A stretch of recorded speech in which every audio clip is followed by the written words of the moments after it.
Hello dear friend, welcome to Pharmacom channel. Today I am discussing about the limit test of sulfates. इससे पहले हम लोग chloride के बारे में बात कर चुके हैं, ठीक है। तो चलिए हम बात कर लेते हैं लिमिट टेस्ट ऑफ सल्फेट के बारे में, ठीक है, जो कि आपके मेंशन है इंडियन फार्माकोपिया 1985 में, ठीक है, 1985 में। देखिए जैसे कि हमने सेम क्लोराइड के बारे में बात की थी, सेम यहाँ पर भी रहेगा आपका, ठीक है। बस यहाँ पर क्या चेंज हो जाएगा, आपका रिएजेंट चेंज हो जाएंगे और आपका सैंपल चेंज हो जाएगा, ठीक है। यहाँ पे भी आपका एक टेस्ट सॉल्यूशन है और एक आपका स्टैंडर्ड सॉल्यूशन है। सबसे पहले बात कर लेते हैं कि टेस्ट सॉल्यूशन कैसे बनाना है, ठीक है।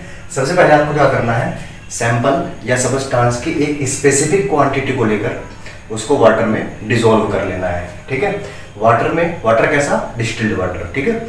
वाटर में डिसॉल्व करने के बाद में उसको ट्रांसफर कर देना है नेजुलर सिलेंडर में। क्या होता है मैंने आपको बता रखा है। फिर इसमें आपको 1 ml HCl डालना है, ठीक है।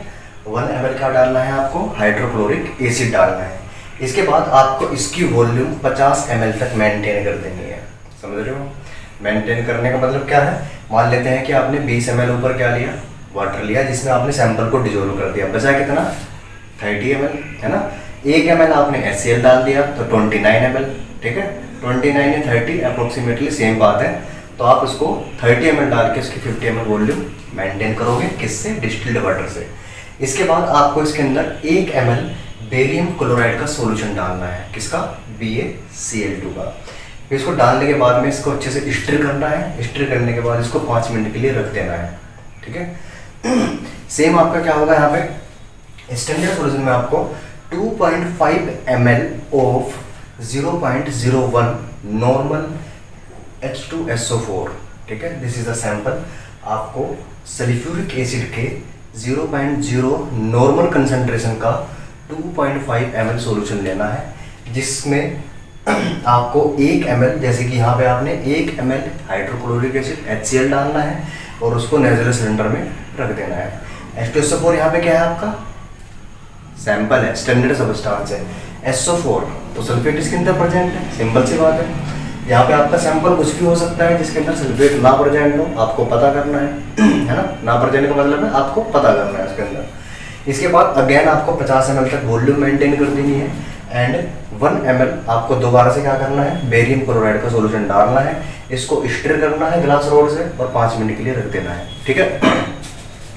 क्लोराइड के केस में क्या था आपका, क्लोराइड के केस में आप ओपेल सेंस कंपेयर करते थे, टेस्ट का और स्टैंडर्ड का। यहाँ पे आपको कंपेयर करना है टर्बिडिटी, ठीक है। बात वैसे एक ही है, प्रेसिपिटेट के बारे में बात कर रहे हैं, ठीक है। तो यहाँ पे आपको टर्बिडिटी दोनों की कंपेयर करनी है।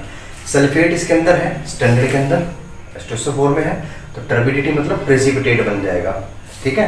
रिएक्शन कौन सी होगी इनके बीच में, जब बेरियम क्लोराइड सल्फेट आयन के साथ में रिएक्शन करेगा तो BaSO4 बनेगा, बेरियम सल्फेट बनेगा, जो कि आपका प्रेसिपिटेट हो जाता है, ठीक है। तो इसकी टर्बिडिटी इसके साथ मेंटेन करनी है, ठीक है, कि क्या इसका प्रेसिपिटेट इसके बराबर या प्रेसिपिटेट बन रहा है। प्रेसिपिटेट बन रहा है, दैट मीन इसके अंदर सल्फेट प्रेजेंट है। सल्फेट प्रेजेंट होगा तभी तो बेरियम क्लोराइड रिएक्शन करेगा, ठीक है। अगर टर्बिडिटी या प्रेसिपिटेट नहीं आ रहा है तो दैट मीन इसके अंदर सल्फेट प्रेजेंट नहीं है, ठीक है। बाकी थोड़ा बहुत कलर भी आप लोग कंपेयर करते हैं, ठीक है।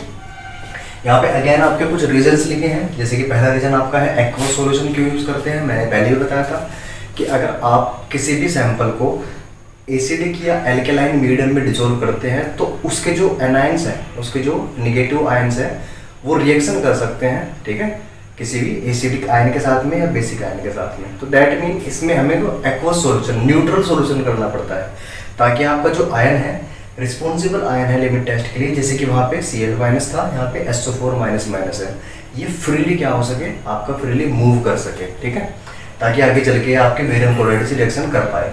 दूसरा आपका रीजन यहाँ पे क्या है, हम HCl क्यों यूज करते हैं, क्योंकि HCl आपके बेरियम आयन को सप्रेस कर देता है, ठीक है। क्यों सप्रेस का मतलब क्या है, बेरियम आयन के ऊपर प्लस के 2 चार्ज हैं, है ना। हो सकता है आपके सैंपल में फॉस्फेट प्रेजेंट हो जिसके ऊपर माइनस के 2 चार्ज होते हैं, ऑक्सीडेट प्रेजेंट हो माइनस के 2 चार्ज होते हैं, तो बेरियम आपका उनके साथ रिएक्शन ना कर पाए, इसलिए हाइड्रोक्लोरिक एसिड बेरियम क्लोराइड में से बेरियम को सप्रेस कर देता है, ताकि आगे चल के वो सल्फेट से रिएक्शन कर पाए। तो HCl यूज करने का रीजन ये है। दूसरी बात, ये आपका प्रिंसिपल लिखा है यहाँ पे कि बेरियम क्लोराइड आपका सल्फेट आयन के साथ में रिएक्शन करेगा और बेरियम सल्फेट बनेगा एंड आपका क्लोराइड आयन रिमूव हो जाएगा। ठीक है, तो that's about the limit test of sulphate. ठीक है, सिंपल है आपका, ठीक है, ज़्यादा कंफ्यूज नहीं होना है। बस इसमें आपको याद क्या रखना है, सैंपल का नाम याद रखना है, रिएजेंट का नाम याद रखना है और रिएक्शन आप लोग रट साहब मुझे पता है आप रटोगे। ठीक है, वैसे सिंपल रिएक्शन है, आप इसको एक बार देखोगे परफॉर्म करके तो हो जाएगी इजली। इसके बाद यहाँ पे एक छोटा सा और कॉन्सेप्ट आता है, अभी ये आपके सिलेबस में तो वैसे क्लियरली मेंशन नहीं किया गया है लेकिन पूछा गया है कई बार। ठीक है, this is the modified limit test for chloride and sulphate. ठीक है, तो इसके बारे में हमको पढ़ना पड़ेगा। देखो, मॉडिफिकेशन, किसी चीज़ को मॉडिफाई कब किया जाता है, जब वो फेल हो जाए। फेल का मतलब ये नहीं है कि वो सल्फेट के बारे में नहीं बता पा रहा है, कई जगह पर फेल हो जाए, कहीं जगह पर पास है। जैसे कि फॉर एग्जांपल क्लोराइड के केस में, है ना, क्लोराइड के केस में क्या था आपका टर्बिडिटी और वाइट कलर कंपेयर किया जाता था। लेकिन फॉर एग्जांपल अगर कंपाउंड आपका कलरफुल है ना, कंपाउंड आपका ब्लू कलर का है, पिंक कलर का है, तो आप कैसे मैच कर पाओगे इसमें वाइट कलर आ रहा है नहीं आ रहा है ना, तो यहाँ पर फेल हो रहा है। या दूसरी बात, आपका सैंपल कोई एल्केलाइन है ना, एल्केलाइन है तो वहाँ पे हमने HNO3 यूज़ किया था, उसके साथ में रिएक्शन कर लेगा, कहाँ से आपका आएगा, है ना। यहाँ पे आपका HCl के साथ में रिएक्शन कर सकता है तो भी आपका सैंपल डिटेक्ट नहीं हो पाएगा।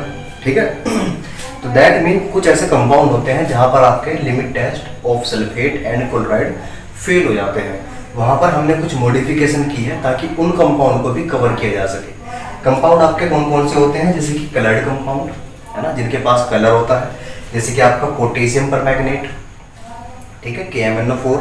इसके बाद आपका alkaline substance, alkaline basic substance, जैसे कि NaHCO3, सोडियम बाइकार्बोनेट, और आपका वाटर इनसोल्युबल सबस्टांस, क्योंकि यहाँ पे आपका जो सोलवेंट यूज किया जा रहा है वो आपका क्या है, वो आपका वाटर ही है। ठीक है, इसके बाद यहाँ तक क्लियर है, इन कंपाउंड पर आपके नॉर्मल लिमिट टेस्ट फेल हो जाते हैं, इसीलिए मॉडिफिकेशन करके इसके लिए हमने कुछ चेंजेस किए हैं।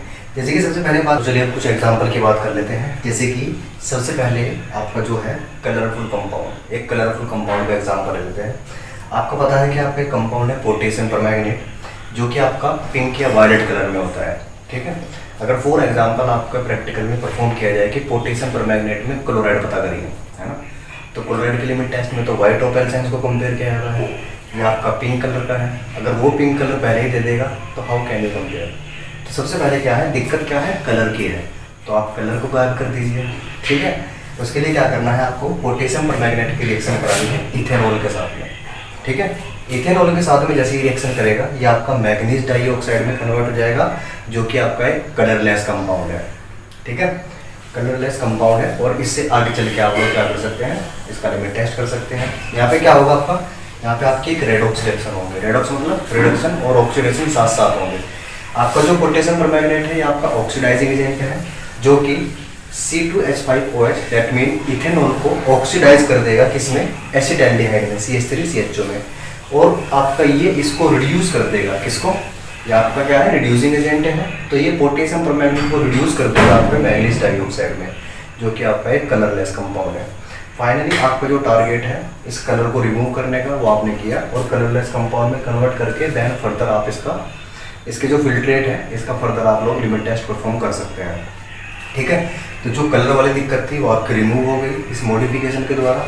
दूसरी हमारी प्रॉब्लम क्या है, एल्केलाइन सबस्टांस। ठीक है, देखो अगर आपका कंपाउंड इस एल्केलाइन नेचर का है, यहाँ पे यूज़ क्या किया जा रहा है, क्लोराइड के केस में आपने यूज़ किया था नाइट्रिक एसिड। अगर बेस आपने कंपाउंड लिया और एसिड आप लोग डाल रहे हो तो दोनों आपस में रिएक्शन करके साल्ट बनाएंगे। ठीक है, तो हो सकता है आपका जो रिजल्ट चाहिए आपको वो आपको नहीं मिल पाएगा। और यहाँ पे आपका क्या है, HCl यूज़ किया जा रहा है, हाइड्रोक्लोरिक एसिड, तो यहाँ पे इसके साथ में रिएक्शन करके साल्ट बना सकता है। ठीक है, साल्ट आप बना सकते हैं लेकिन लिमिट टेस्ट परफॉर्म करने के दौरान नहीं, क्योंकि आपका रिजल्ट क्या होगा, इंटरफेयर होगा। इसीलिए हम क्या करते हैं, एल्केलाइन सब्सटेंस की रिएक्शन पहले ही करा लेते हैं, किसके साथ में, एसिड के साथ में।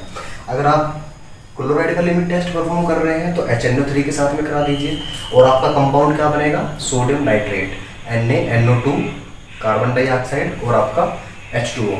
अगर आप सल्फेट का लिमिट टेस्ट कर रहे हैं तो आप इसकी रिएक्शन करा सकते हैं HCl के साथ में। ठीक है, हाइड्रोक्लोरिक एसिड के साथ में, तब आपका क्या बनेगा, सोडियम क्लोराइड NaCl, कार्बन आपका सोडियम क्लोराइड, कार्बन डाइऑक्साइड और वाटर। Got it.